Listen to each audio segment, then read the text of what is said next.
18 horas. Notícias de Manaus, Amazonas, Brasil e do mundo. Agora na Mix. Legal, 6 horas, 1 minuto em Manaus. Boa noite pra você em 100,7. Você sempre na sintonia certa. Equipe 18 horas e Rádio Mix. Boa noite, Karime Leão. Boa noite, Carlão. E obrigada pela sua companhia. Você sintonizado aqui em 100,7. É isso aí. Estamos juntos a partir de agora até às 7 da noite. Aqui no 18 horas. Mix. É claro, a gente sempre valendo a sua participação pelo 611-1007. Olha, 611-1007. Essa foi boa, hein? Participa também da programação da Novidade FM. Valeu, Carlão. Agora muito nós bom. Estamos no WhatsApp, é o 994-88-7592, Karime. Boa lembrança, Carlão. É isso aí, gente. A gente quer saber a sua opinião a respeito dos assuntos que a gente fala, que a gente aborda aqui no 18 horas. Sim. Tá valendo também a participação de você, para você que nos acompanha pelo YouTube também, gente. Participa. Mix. Vamos começar o programa com os destaques do dia. Há 3 anos o Amazonas vivia o colapso na saúde pública com a falta de oxigênio nos hospitais. E a crise continua. Pacientes denunciam falta de medicamentos para o tratamento de câncer na Fundação Secom. Crimes de bullying, cyberbullying foram incluídos no Código Penal. Amazonas é o estado com maior número sem nome de pai na certidão de nascimento do Brasil. 6:02, mais uma vez, boa noite para você em 100,7, você na sintonia certa. Esses assuntos, os destaques do dia, você confere a partir de agora. Hoje é segunda-feira, 15 de janeiro de 2024, no ar. Mais uma edição do programa 18 horas, o melhor mix do Brasil. 18 horas. Olha só, hein, ontem, 14 de janeiro, fez 3 anos da maior crise da história no Amazonas. Foi um dia em que pessoas morreram, Karime Leão e ouvintes, asfixiadas por falta de oxigênio nos hospitais de Manaus. Foram dezenas e dezenas de pessoas morrendo, sufocadas pela incompetência dos nossos governantes, que deixaram faltar o básico no pico da Covid-19 em nosso estado, o oxigênio, Karime. Carlão, foi horror. Foram dias terríveis, de calamidade. O dia que o sistema de saúde do estado colapsou de vez. Pessoas morriam por falta de atendimento, por falta de leitos e também por falta de oxigênio. Foram milhares de pessoas que morreram sem ter um atendimento médico hospitalar digno. Karime, foram tantas mortes que o governo teve que providenciar câmaras frigoríficas nos estacionamentos dos hospitais. Pessoas foram enterradas nos cemitérios em covas coletivas, cenas que chocaram inclusive o mundo, Karime. Manaus foi a cidade onde teve mais mortes por Covid para cada grupo de 1.000 habitantes no mundo. E esses números foram resultados direto do colapso do sistema de saúde. O governo do Amazonas não se preparou para enfrentar a pandemia. E o resultado todos nós sabemos. Perdemos familiares, amigos, pessoas queridas. Foram mais de 638 mil casos confirmados de Covid-19 e mais de 14 mil mortes por complicações da doença. Olha, mas o dia 14 de janeiro foi o dia mais sombrio da pandemia. Em apenas um dia, por falta de oxigênio nos hospitais, morreram dezenas de pessoas. O maior número de mortes foi registrado no SPA e Policlínica Doutor José Lins, com 7 óbitos. Outras 7 pessoas morreram no SPA e Policlínica Doutor Danilo Correia. 3 mortes aconteceram no SPA Alvorada. O Hospital Universitário Getúlio Vargas registrou 4 mortes de pacientes internados e na Fundação de Medicina Tropical foram 3 mortes, Karine. Muitas pessoas, Carlão, morreram em casa também, sem qualquer assistência. 3 anos depois dessa tragédia, nenhuma autoridade foi punida, nenhum responsável foi para a cadeia. Alguns foram até reeleitos, como é o caso do governador Wilson Lima, responsável direto por toda essa crise. Esse assunto da falta de oxigênio, inclusive, foi denunciado na CPI da pandemia do Senado Federal. O relatório final da CPI pediu o indiciamento do governador do Amazonas, Wilson Lima, por crime de responsabilidade com resultado em morte. Olha, o governador responde como réu a um processo por corrupção e por liderar uma suposta organização criminosa que desviou recursos da saúde. Governador que no pico da pandemia comprou BIBAP, como se fossem ventiladores pulmonares numa loja de vinhos a preços ainda superfaturados. Mas o processo está parado no Superior Tribunal de Justiça. E nesses 3 anos, apenas uma família ganhou na justiça o direito de ser indenizada. Foi justamente a família de uma mulher que morreu de Covid-19 em janeiro de 2021, durante a crise da falta de oxigênio aqui em Manaus. A Justiça Federal no Amazonas determinou a indenização de 1,4 milhão de reais para essa família. A decisão foi tomada pela juíza Jaisa Frache. Ela determinou que o valor seja dividido entre o viúvo e os 6 filhos. A sentença considerou o descumprimento do dever constitucional do Estado de assegurar o direito à saúde e pela falta de condições adequadas para o tratamento da vítima. Tantos responsáveis e ninguém punido até agora. Tantas mortes e ninguém na cadeia. Mas nosso papel aqui é fazer com que esse genocídio jamais seja esquecido. Sempre vamos lembrar para os fatos como os de 14 de janeiro de 2021, para que esses fatos nunca mais ocorram e na esperança de que os responsáveis pelas vidas que perdemos nessa crise de oxigênio um dia paguem sim pelos crimes que cometeram. 18 horas. Agora 6h07 e pacientes em tratamento contra o câncer em Manaus denunciam falta de medicamentos no Hospital Secom. Os pacientes, Carlão, dizem que no hospital a informação é de que não há sequer previsão de quando os remédios essenciais para o tratamento contra o câncer de mama, por exemplo, estarão disponíveis. Há uma remota esperança de que as medicações sejam compradas pelo governo do estado apenas no começo de março. Ou seja, até lá, né, Carlão, os pacientes fazem um verdadeiro malabarismo, incluindo rifas e vendas de algo precioso para comprar os remédios e tentar conter o avanço da doença. Vamos acompanhar mais detalhes agora com a Janeia Araújo. Os remédios em falta no Hospital Estadual do Câncer pesam no orçamento familiar de quem tem um paciente em tratamento no Secom. O letrozol, uma das medicações em falta, é usado no tratamento do câncer de mama e custa em média entre R$100 a R$200 o genérico. Já o anastrozol, também usado no tratamento do câncer de mama, custa em torno de R$80 também o genérico. E o pior é que o governo do estado não tem prazo para a reposição dessas medicações que auxiliam no tratamento das células cancerígenas. Pelo menos é isso que o setor de farmácia do Hospital Estadual está informando aos pacientes que vão em busca da medicação. O professor Jamison Maia recebeu essa informação na última sexta-feira, quando foi pegar os remédios da mãe. Não tem a medicação e não tem nem previsão, de acordo com a farmacêutica que estava lá, de chegar a medicação, e que é um absurdo. Esse descaso com a saúde pública, ele não vem de agora. O Wilson Lima brinca com a saúde pública do estado do Amazonas. Por exemplo, a falta de medicação, isso é planejamento, ela pode ser evitada. A paciente Andréa Leite, que faz uso mensal do anastrozol, está se virando como pode para comprar a medicação para janeiro, fevereiro e março. Segundo ela, os pacientes estão apelando para vendas de bens pessoais, rifas e até apelos pela internet. Eu estou precisando do anastrozol, tá? E não tem no Secom e não tem previsão de chegada, tá? A gente vai ter que se virar para comprar para janeiro, fevereiro e março, porque não tem previsão de chegada. A nossa situação tá cruel. A gente ganha o salário mínimo para viver. A gente não sabe o que fazer, fazendo até rifa, vendendo o que tem para poder comprar o remédio. É o jeito, meu amigo. A gente não pode parar de tomar. Nessa segunda-feira, os pacientes que procuraram o Hospital Secom em busca de letrozol e anastrozol receberam a mesma resposta. Não tem e não há previsão de quando o governo do estado vai comprar os remédios que ajudam no tratamento do câncer.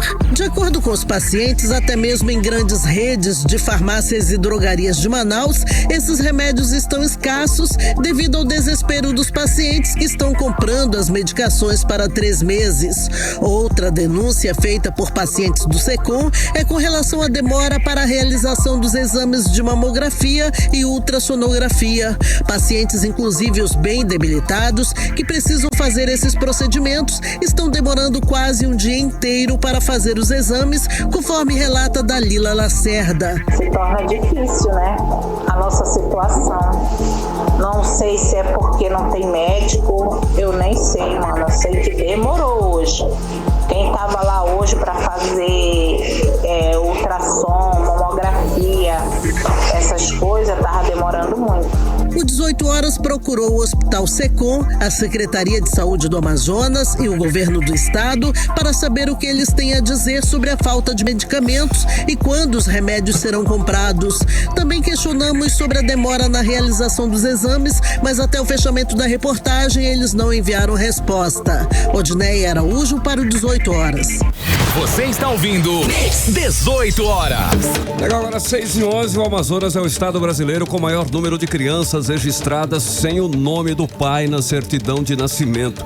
Entre 2018 e 2023, o número quase duplicou no estado, Karine. Os dados, Carlão, são do portal da Transparência de Registro Civil. E a repórter Nathalie Moraes tem mais números, mais informações a respeito desse levantamento. Ela está aqui ao vivo e fala mais pra gente a respeito desse assunto. Boa noite, Nathalie Moraes. Então, temos algum balanço exato de algum número de quantas crianças temos sem o nome do pai na certidão de nascimento? Boa noite, Nathalie. Boa noite, Karime. Boa noite, Carlão. Boa noite, ouvintes do programa 18 Horas. Então, Karime, segundo dados dos cartórios de registro civil, o Amazonas, só no ano passado registrou aí 8.469 recém-nascidos sem o nome paterno. Ou seja, foram crianças, que nasceram ao longo do ano de 2023 e na certidão de nascimento constam ali apenas o nome da mãe na certidão de nascimento. Esse número, Karime, Carlão e ouvintes, representa aí um aumento de 11% no total das crianças nascidas em todo o estado no ano passado. Foram 76.415 nascimentos registrados até o último balanço aí da Associação dos Cartórios. Desse total aí, 8.469 recém-nascidos foram registrados sem o nome do pai. Esses números, eles foram registrados no portal da Transparência de Registro Civil, e aí lá eles têm uma aba de pais ausentes, e aí isso tudo integra aí a parte nacional da administração da Associação Nacional de Cartórios em todo o Brasil.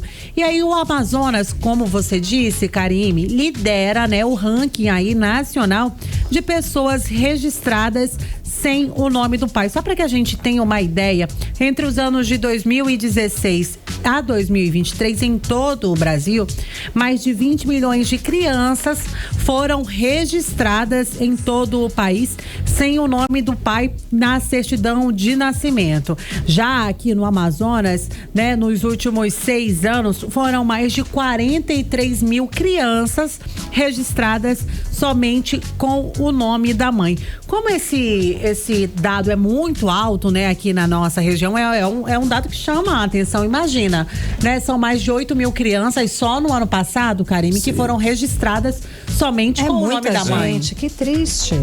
Pois é, e aí para tentar, ajudar essas pessoas, a Defensoria Pública aqui do nosso estado realiza o mutirão Eu Tenho Pai. Esse mutirão já teve Meu Pai Tem Nome, e aí Eu Tenho Pai. E aí o que a Defensoria oferta? Oferta, gratuitamente exames de DNA, realmente para incentivar o reconhecimento da paternidade biológica, também aquele papel socioafetivo que muitas dessas crianças, não têm esse vínculo por não ter, por não conhecer o seu pai, e também para a inclusão do nome do pai na certidão de nascimento, já que a gente sabe que é a partir desse documento que muitas vezes, a criança pode passar a exigir os seus direitos ou não. Ainda não foi marcada a primeira o primeiro mutirão para 2024, né? A gente sabe que a justiça aqui do nosso estado segue em recesso forense, mas eu conversei com a defensora Elvia Castro e ela falou um pouco mais sobre a importância de ações, né? E de fazer o exame de DNA, de ter a paternidade comprovada, como é esse mutirão que é realizado pela Defensoria Pública aqui do estado. Vamos conferir. É o trabalho regular da Defensoria Pública, guarda, investigação, abertura de exame de DNA. As ações servem para o quê? Para incentivar a população e mostrar à população acerca da importância do reconhecimento de paternidade. Chegou o resultado do exame, foi positivo, a partir desse resultado positivo, então a gente vai tratar da guarda dessa criança, da convivência paterna, dos alimentos, qual o percentual que vai pagar a título de alimentos, e também a gente vai expedir o ofício para o cartório para a inclusão do nome do pai e dos avós paternos. 18 horas. Karime e Carlão, nós ouvimos aí a fala da defensora pública Elvia Castro, que falou um pouco mais aí sobre essa oferta, né? Esse mutirão que é realizado para fazer o teste de paternidade pela Defensoria Pública. Lembrando que esse é um serviço gratuito, né? Que acontece através do agendamento, mas ainda não tem a primeira data, né? Para o primeiro mutirão do Eu Tenho Pai, realizado em 2024. Mas eles confessaram pra gente que a expectativa aí da Defensoria Pública é realizar ainda nesse primeiro trimestre mais de 3 mil exames de DNA. Vamos esperar pra gente noticiar isso aí, né? Pra ajudar esse alto número aí de crianças que foram registradas somente com o nome da mãe, Karime e Carlão. Eu tenho pai. Tá ótimo, é bom mutirão. Obrigada, Nathalie Moraes, pelas informações. Boa noite. Valeu, Nathalie, boa noite. 6h17. 18 horas.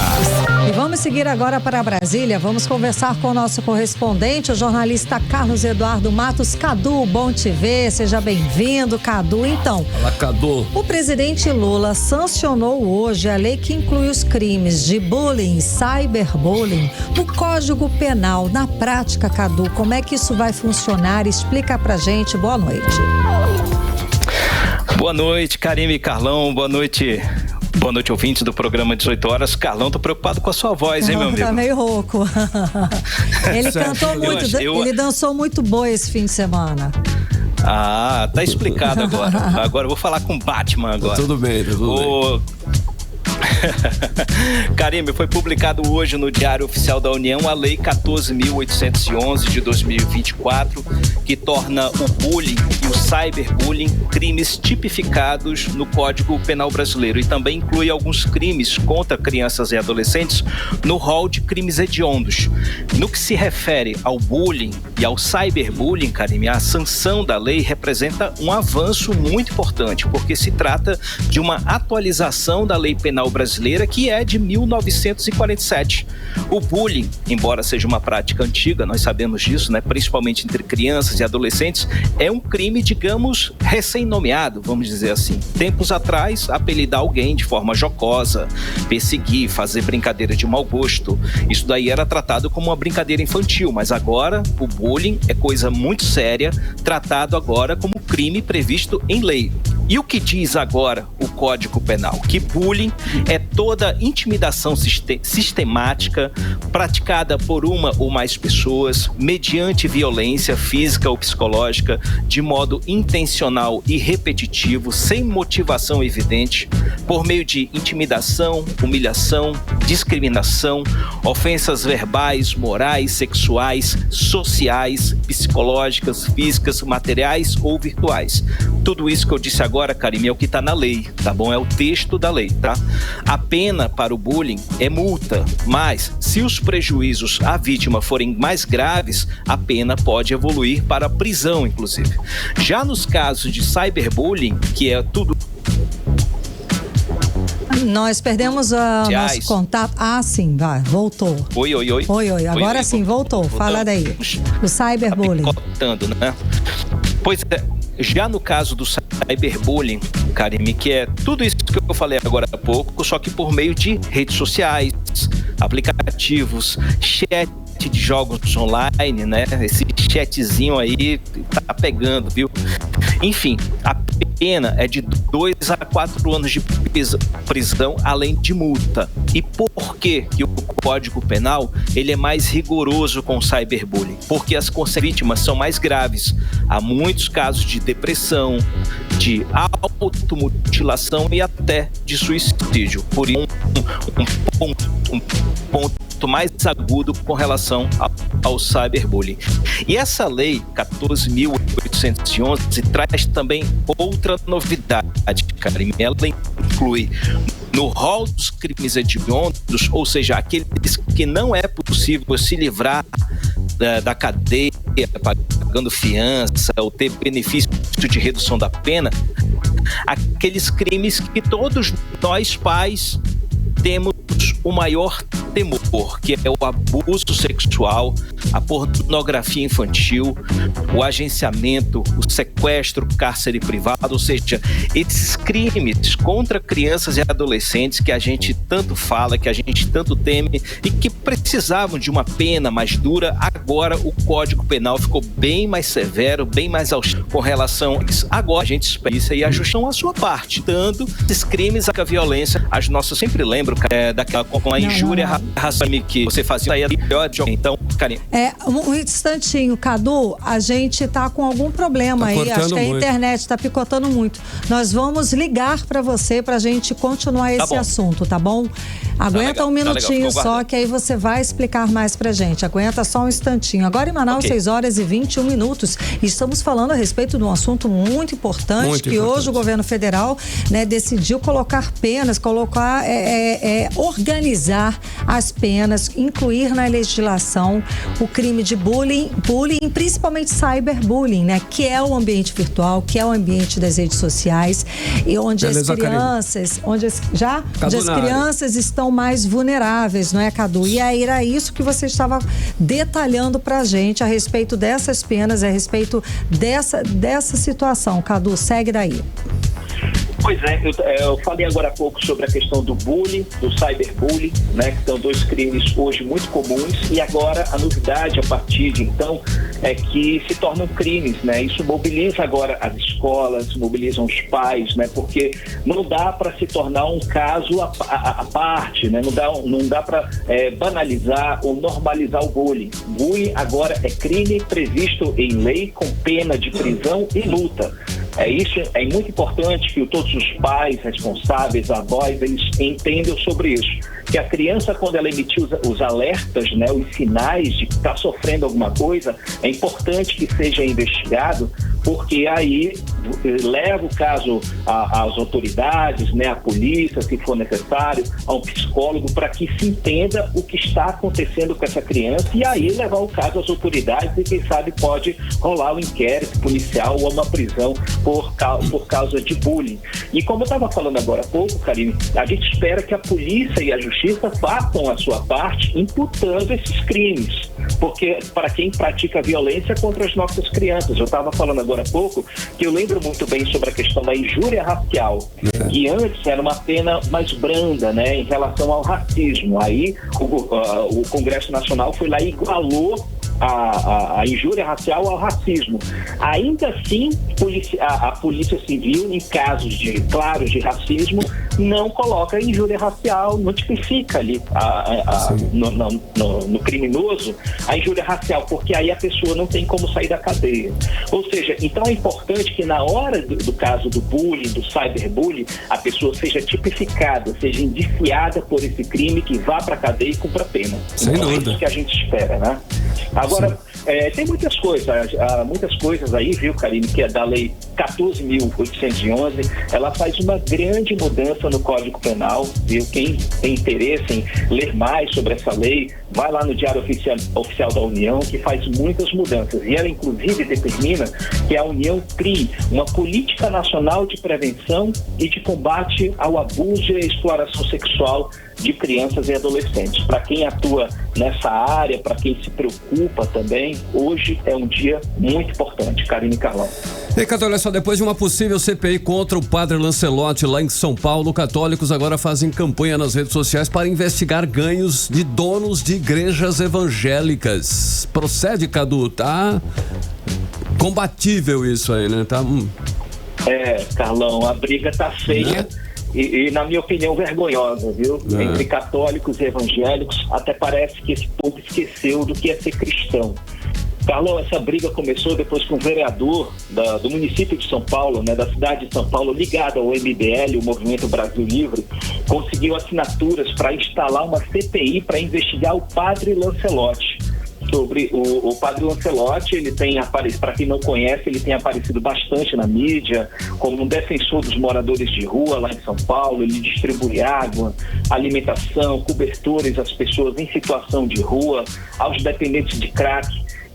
Então ele tem aparecido bastante em torno disso, E essa prática dele, ligada à Igreja Católica, vem dividindo as redes sociais e provocando um debate muito grande na Câmara Municipal de São Paulo. A Câmara está de férias, mas os vereadores da direita, principalmente os vereadores evangélicos, estão se mobilizando contra o padre Júlio Lancelotti. Tem vereador dizendo que o padre Lancelotti seria uma espécie de mercador da miséria, ou seja, ele estaria se aproveitando da pobreza alheia. Então aí, com essa CPI praticamente caminhada, viu? Até porque já tem as assinaturas necessárias, só depende do presidente da Câmara de Vereadores fazer a instalação. Os católicos, nesse fim de semana, junto com movimentos sociais de esquerda, começaram uma campanha nas redes sociais para que o Congresso Nacional instale uma CPI para investigar os ganhos das igrejas evangélicas, para você ver como é que tá a briga.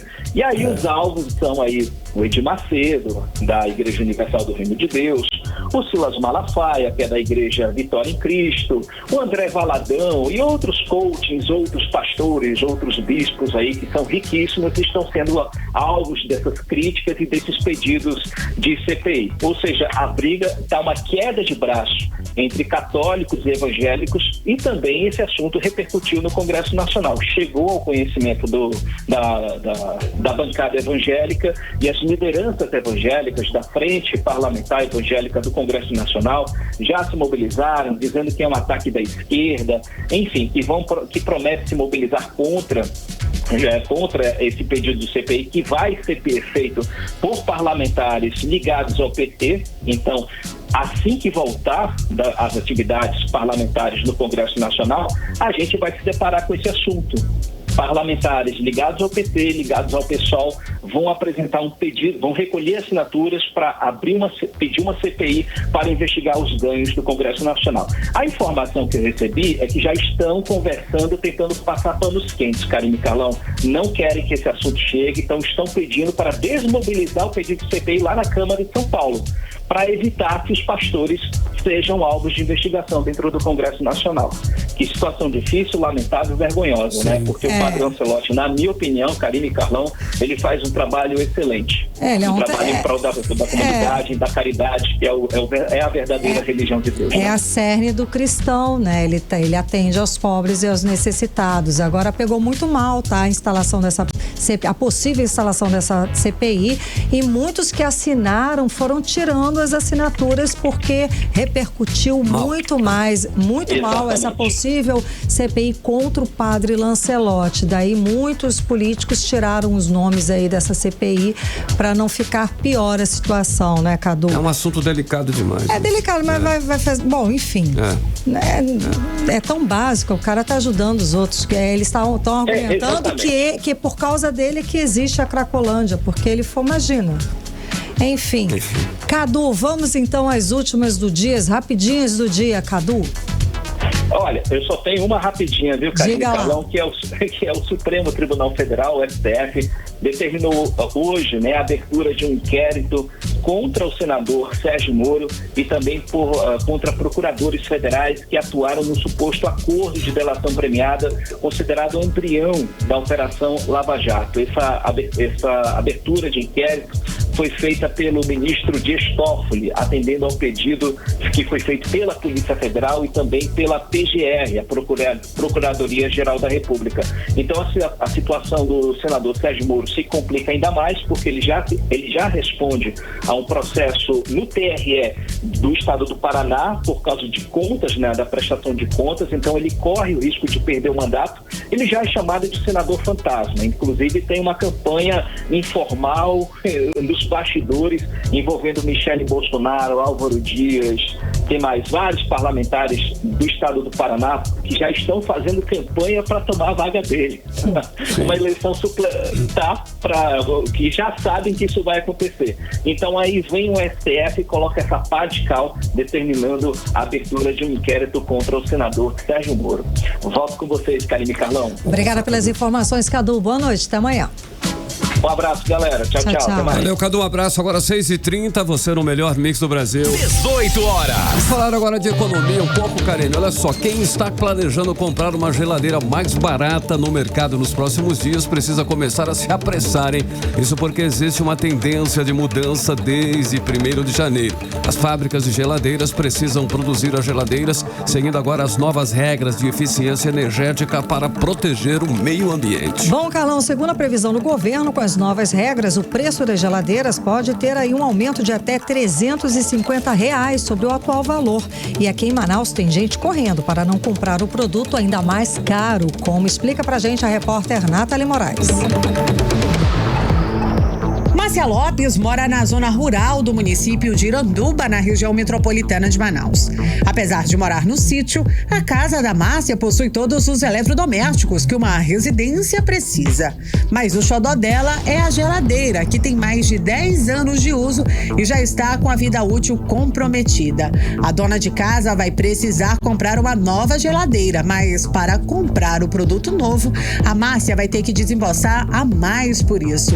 É que a dona de casa pode comprar uma nova geladeira fabricada com os novos padrões ambientais e que pode deixar o produto até 23% mais caro, e tudo isso deve pesar no orçamento. A princípio vai dar um susto, vai. A gente vai ficar receiosa porque a gente vai achar cara a geladeira, mas eu acho que a gente tem que ter uma visão futurista, que é a nossa conta de energia menor. Desde o dia 1º de janeiro, as fábricas de geladeiras precisam produzir as geladeiras seguindo as novas regras de eficiência energética para a eficiência do produto e proteger o meio ambiente. Segundo a previsão do governo, com as novas regras, o preço das geladeiras pode ter um acréscimo de até R$350 sobre o valor atual, de acordo com a economista Maria do Rosário. A nova medida pode prejudicar as famílias com menor poder aquisitivo. 83% dos refrigeradores vendidos no Brasil devem simplesmente desaparecer. Isso por quê? Porque eles não vão atender às regras de eficiência energética. E eu ressalto também que esses refrigeradores, eles são considerados de entrada. São os mais baratos, são os mais acessíveis. São justamente aqueles produtos que são adquiridos pela classe C, D e E. Com essa nova regra, nós vamos ter refrigeradores que custarão em torno de R$5.200 até R$7.900. As geladeiras nacionais ou importadas fabricadas antes da nova recomendação devem ser comercializadas até o ano de 2026. A regra é exclusiva dos fabricantes. Nenhum consumidor vai ser obrigado a trocar de geladeira. Nathalie Moraes para o 18 horas. Você está ouvindo 18 horas. Legal, 6h33, você no melhor mix do Brasil. Vamos agora conferir tempo e temperatura, previsão do tempo para amanhã. Amanhã, terça-feira. Com você, Karine Leão. Previsão do tempo. Segundo informações do Clima Tempo para amanhã, a previsão é de sol com algumas nuvens. Deve chover rápido durante o dia e a noite. A mínima prevista é de 24 graus. A máxima não deve passar dos 31 graus. As chances de chuva são de 67%. E a umidade relativa do ar fica entre 59% e 98%. Mix.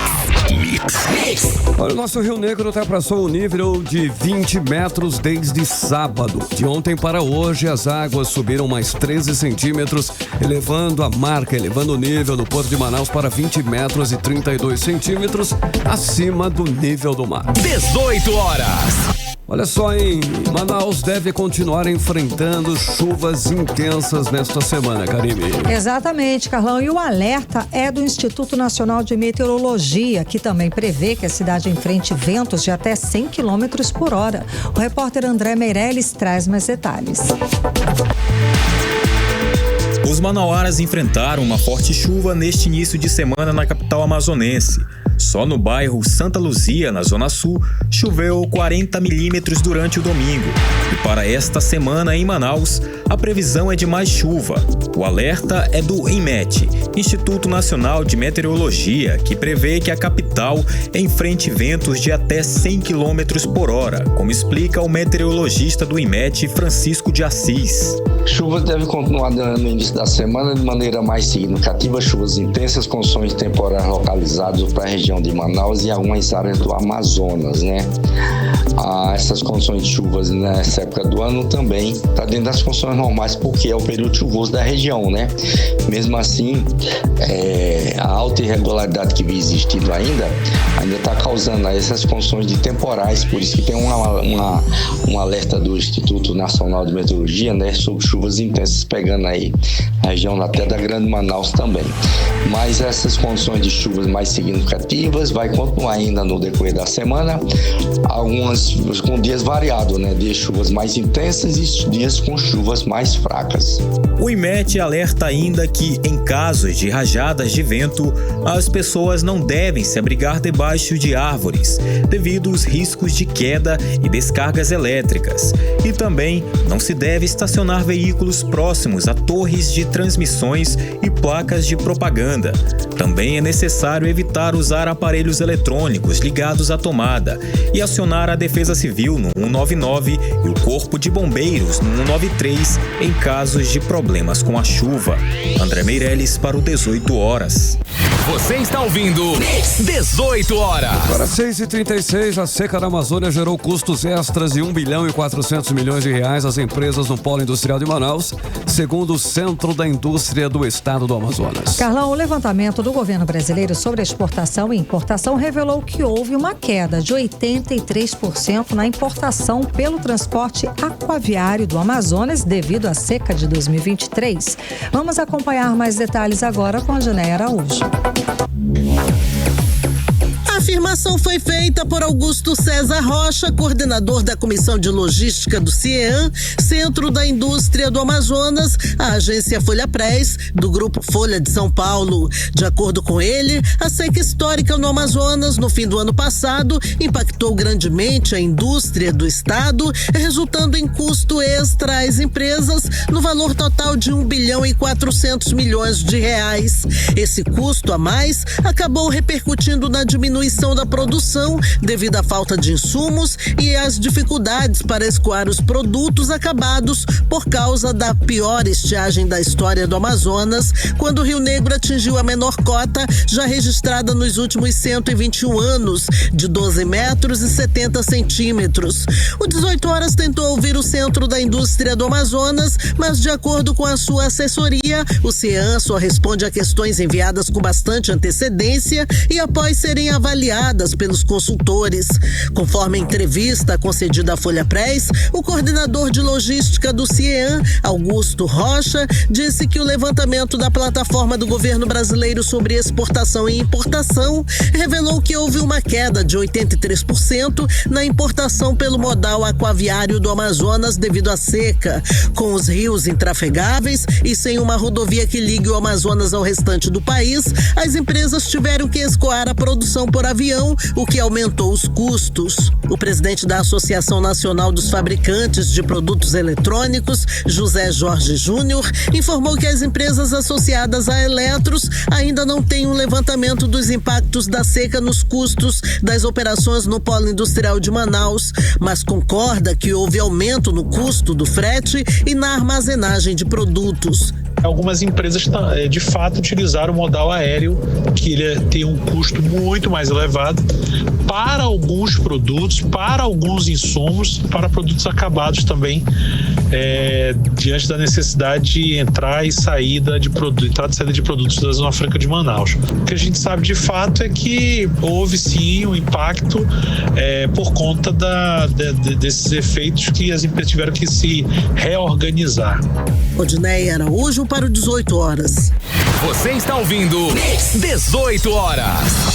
Agora em Manaus, 6h39 e nós estamos acompanhando o caso das crianças que estão internadas no Joãozinho, no Hospital da Criança aqui em Manaus, com o diagnóstico de tumor no cérebro, aguardando transferência para começar o tratamento na Fundação Secom.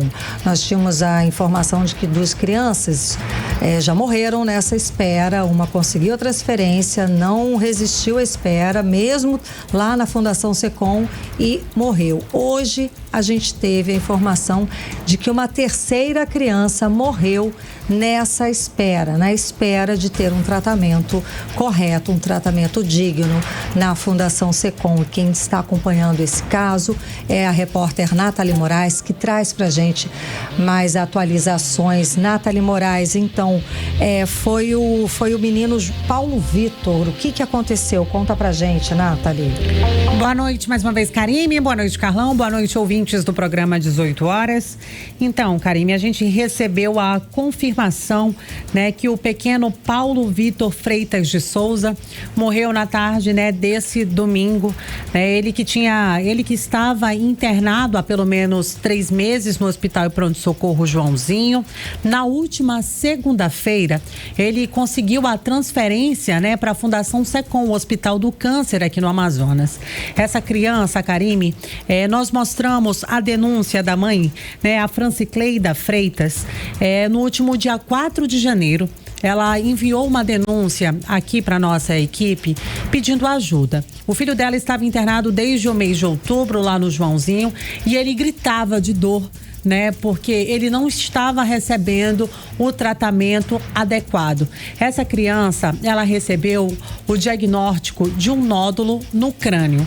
Essa criança, ela já tinha uma expansão cerebral, né? Ela já tinha, dentre todas as crianças, desde o início desse ano, a gente vem acompanhando essa situação. Inicialmente, nós recebemos a denúncia de que 6 crianças aguardavam a transferência do Pronto-Socorro Joãozinho, no Hospital e Pronto-Socorro Joãozinho, na Zona Leste de Manaus, para a Fundação Secom. A gente sabe que essa fila já aumentou um pouquinho e que a gente já recebeu denúncias de outras crianças que seguem aguardando, mas essa, Karime, infelizmente, é a terceira morte que nós noticiamos, né, nos últimos dias, de crianças que aguardam, que morreram por não terem recebido o tratamento adequado por parte do Estado, por parte da Secretaria Estadual de Saúde do Amazonas.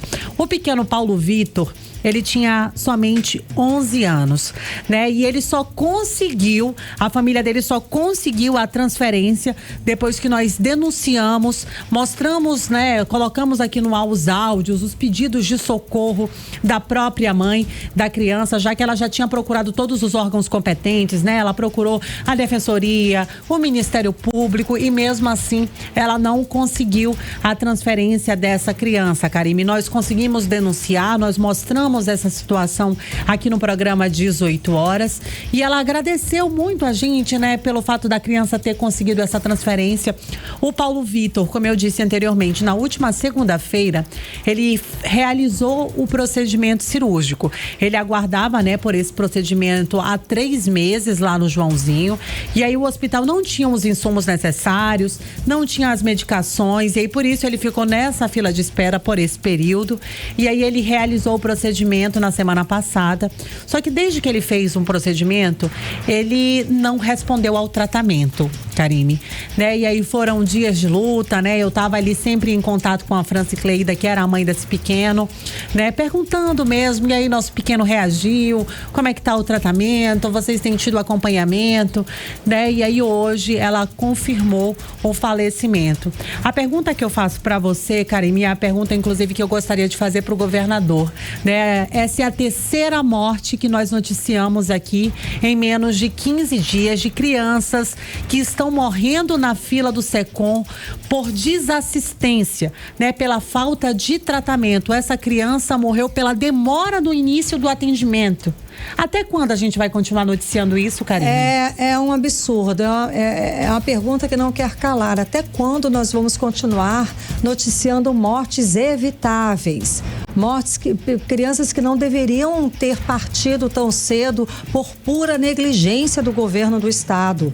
De novo, Nathalie, a gente quer saber para onde foi aplicado, para onde foi parar esses 5 bilhões de reais que o governo do estado insiste em dizer que foram aplicados na saúde do estado. A gente sabe que não está aí. Faltam insumos, essas crianças estão sofrendo, estão morrendo, essas famílias enlutadas estão passando por momentos horríveis, cruéis, porque não tem insumos e o estado tendo dinheiro. Nós sabemos que todos os anos nós batemos recordes de arrecadação. E por que lá na ponta não tem insumos para o tratamento dessas crianças? É uma crueldade, é criminoso o que está acontecendo com essas crianças. Karime, quando nós denunciamos, trouxemos aqui no dia 4 de janeiro a situação do pequeno Paulo Vitor, essa criança de 11 anos que morreu na tarde desse domingo, depois de não ter recebido a assistência necessária, ter feito o tratamento adequado, a mãe denunciava que a criança com um tumor no crânio fazia tratamento com dipirona. Ela não recebia nenhuma medicação necessária para fazer o tratamento. Foram 3 meses ali, 3 meses sofrendo. A criança gritava de dor. Esse foi o áudio que a gente trouxe aqui. Ela pedindo socorro porque o filho dela gritava de dor e ela não sabia mais a quem recorrer. E de lá para cá, a Francicleida meio que ela se tornou a porta-voz das mães, do grupo daquelas mães que aguardam, das crianças que aguardam por essa transferência. Todos os dias, quando eu recebo uma mensagem, quando eu recebo um contato, eles sempre me dizem assim: oi, Nathalie, a Francicleida passou o seu contato, como vocês conseguiram a transferência do Paulo Vitor? Você pode ajudar o meu filho? Eu queria ter esse poder, Karime? De ter conseguido. Mas a gente vai continuar aqui cobrando, do senhor governador Wilson Lima, da Secretaria Estadual de Saúde, do secretário Anuar Samad, por uma posição, pela transferência e pelo tratamento adequado, não só para essas crianças, mas para todas as crianças que merecem respeito e assistência, Sem dúvida, para os pacientes. A gente, no início do programa, falou dos pacientes que estão em tratamento de câncer na Fundação Secom e está suspenso, não há remédio. A gente cobra, sim, pelo menos uma satisfação, porque um gestor público, ele tem que dar pelo menos uma satisfação, ele tem que dar um posicionamento do que é feito com esse dinheiro. 5 bilhões de reais para a área da saúde em 2023, estamos vendo pessoas e crianças morrendo com sofrimento, sem a menor condições, sem que tivessem oportunidade de ter um tratamento adequado. De novo, isso é cruel e é criminoso. Vai aqui os nossos sentimentos para essa família, para essa mãezinha, para outras crianças, a família das outras crianças que morreram nessa espera, e estamos na torcida para que as outras crianças consigam ser atendidas, consigam um tratamento a tempo para que elas consigam viver.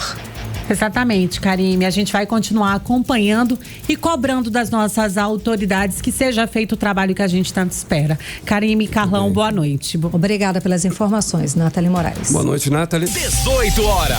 Olha, o contrato entre a Secretaria de Saúde do Amazonas e a Empresa de Serviços Administrativos de Maqueiros para o Hospital Platão Araújo foi suspenso pelo Tribunal de Contas do Estado por descumprimento da Lei de Licitações. Bom, e a decisão, nessa decisão também ficam suspensos todos os pagamentos eventualmente efetuados. Vamos acompanhar melhor a história agora com a Jané Araújo. Decisão da Corte de Contas do Amazonas atende a um pedido de medida cautelar interposta pela empresa Saluz Consultoria em Gestão Empresarial. Segundo a Saluz, no dia 8 de janeiro tomou conhecimento da substituição da empresa MKN, que prestava serviços administrativos e de maqueiros no Hospital Platão Araújo. Na ocasião, também foi informada que as empresas cadastradas para a prestação de serviço receberiam solicitação de cotação de preços da Secretaria de Saúde do Amazonas. Mas, segundo a empresa Saluz, o pedido de cotação não foi amplamente divulgado e, quando houve comunicação, foi somente para dizer que a empresa L2L Comércio ia fornecer os serviços ao Platão Araújo a partir da noite do próprio dia 8. Com isso, segundo a denúncia, as outras empresas que já fornecem o mesmo serviço não tiveram chance de pleitear o contrato. O Tribunal de Contas do Estado decidiu então suspender o contrato entre a Secretaria de Saúde do Amazonas e a empresa empresa L2L para prestação de serviço de maqueiro e administrativo no Platão Araújo. Na decisão, a presidente da Corte, conselheira Yara Lins, destacou que a L2L Comércio e Serviços, numa primeira análise, não preenche critérios compatíveis com a Lei de Licitação e Contratos, além de não ter sede no endereço cadastrado e não ter registro de prestação de serviços na área proposta. Também não constam nos autos informações sobre a prévia cotação necessária para a contratação emergencial. É que mesmo em caráter extraordinário, deve haver a pesquisa de preços dos possíveis fornecedores para impedir dano aos cofres públicos. O contrato fica suspenso até o julgamento de mérito de uma representação por descumprimento da Lei de Licitações. A decisão também suspende todos os pagamentos eventualmente efetuados à empresa. O 18 Horas tentou ouvir a presidente do TCE, Yara Lins, mas ela informou por meio de sua assessoria que não se manifestará oficialmente sobre o assunto e que vale o que está publicado no Diário Oficial do TCE. Também tentamos ouvir a Secretaria de Saúde do Amazonas sobre a suspensão do contrato, mas até o fechamento da reportagem, eles não enviaram resposta. Odneia Araújo para o 18 Horas. Você está ouvindo 18 Horas. Agora em Manaus, 6 horas e 50 minutos, chegou a hora da gente conferir os bastidores da política local, da política amazonense com Cíntia Blink, que já está aqui ao meu lado. Cíntia, boa noite. Então, já estamos nas eleições de 2024 e ponto, acabou, é isso mesmo. E o PL, agora já era, né, Carlão? Bom, e o PL, gente, ele apareceu aí como uma ameaça para os concorrentes. Alberto Neto e Menezes estão incomodando aí na corrida pela Prefeitura de Manaus. Cíntia, é isso? Conta mais. Boa noite. Boa noite, Karime. Boa noite, Carlão. E você que tá com a gente na 100.7. É isso aí. Eu contei pra você que PL vai ter a união aí de Alberto Neto, deputado federal, como líder aí da chapa, e vice vai ser Coronel Menezes, ex-superintendente da Zona Franca, que foi muito bem na última eleição pro Senado, quase tirou a cadeira ali de Omar Aziz de senador. E essa chapa puro sangue, essa chapa que é do PL, mesmo partido de Bolsonaro, que aliás é uma união que fala-se nos bastidores, tem a bênção aí de Bolsonaro, ela vem muito forte. A gente sabe que Manaus tem uma aprovação alta de Bolsonaro, então ele consegue transmitir esse capital político para essa dupla.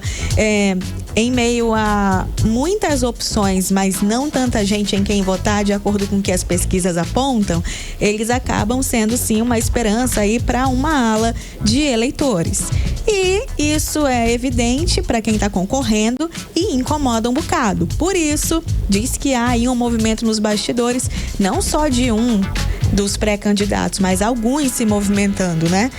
E não só diz que está acontecendo, mas há sinais muito claros, até dentro do próprio PL pode mudar ali alguma coisa, mas o que eu consegui apurar é que nenhuma dessas movimentações está colocando medo nessa dupla. Eles querem seguir em frente e entendem que tem toda a força para isso.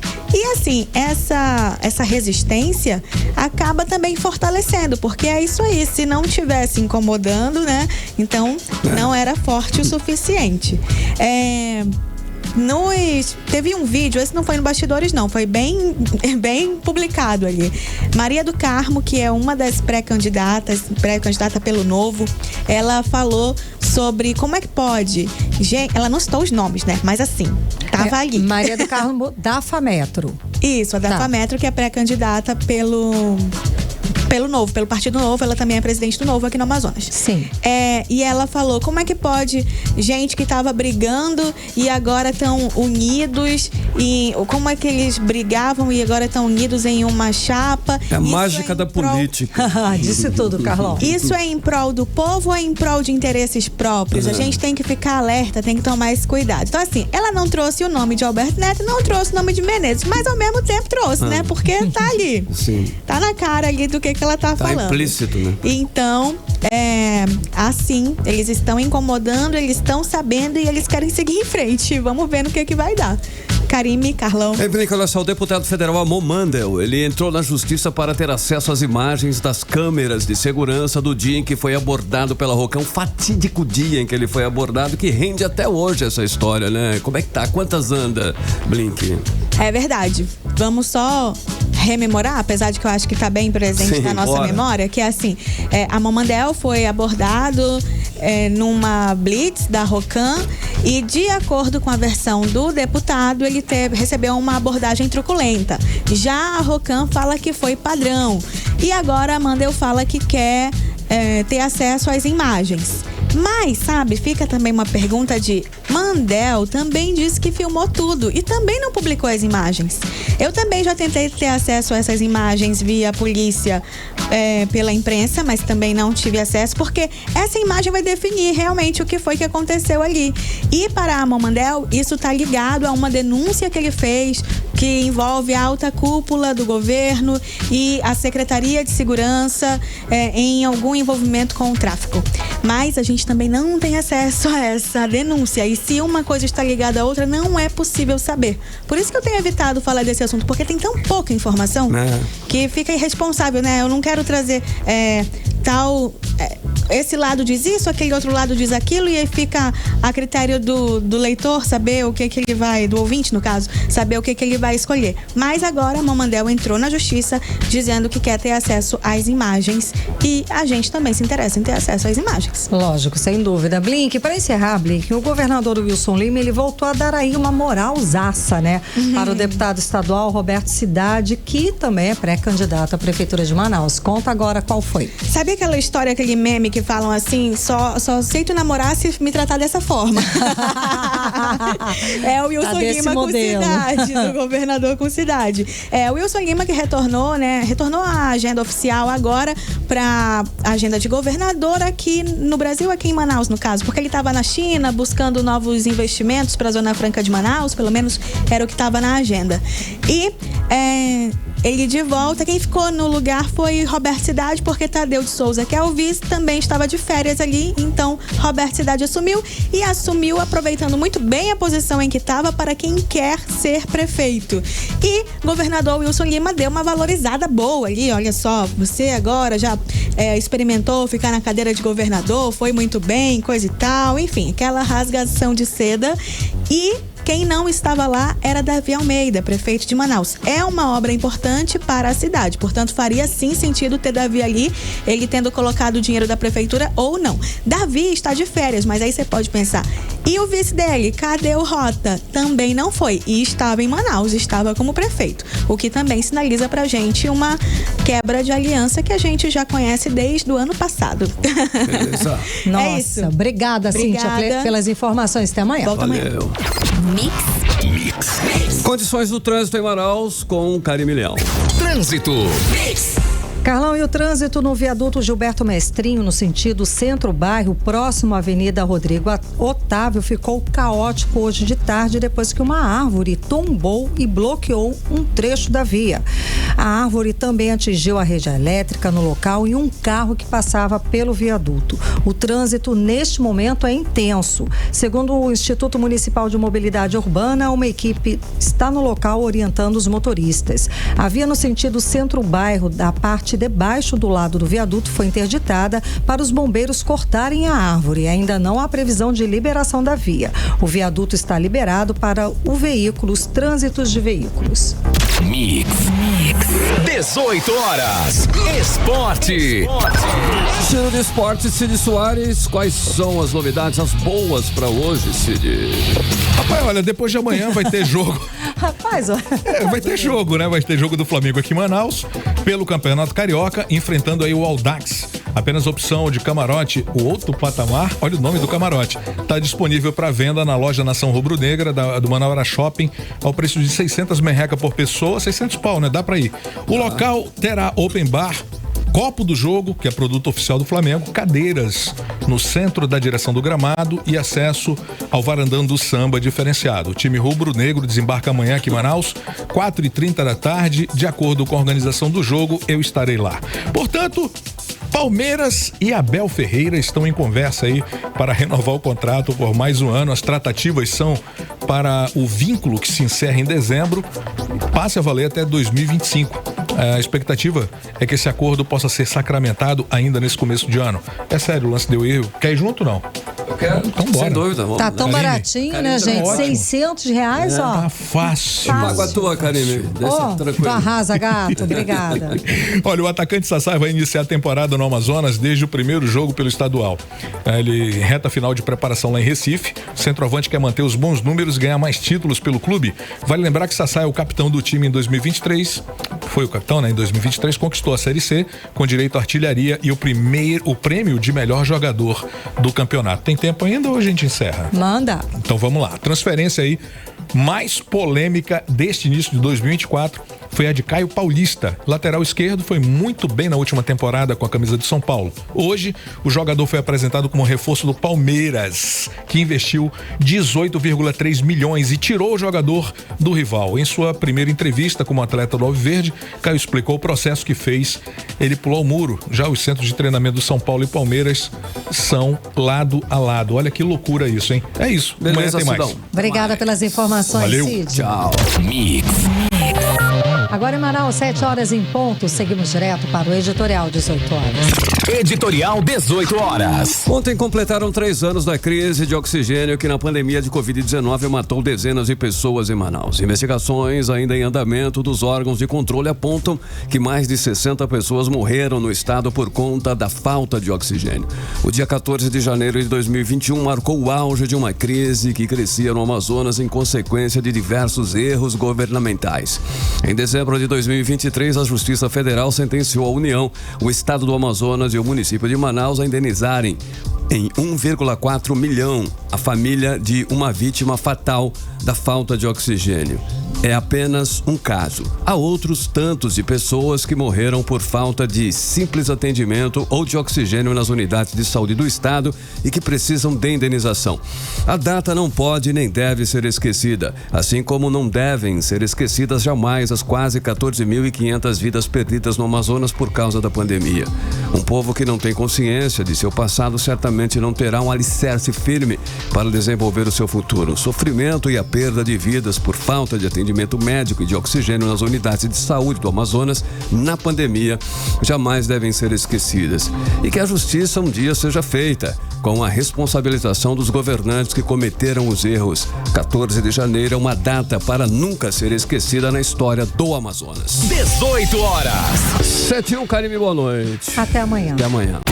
Você ouviu 18 horas. As notícias do Brasil e do mundo. De volta amanhã.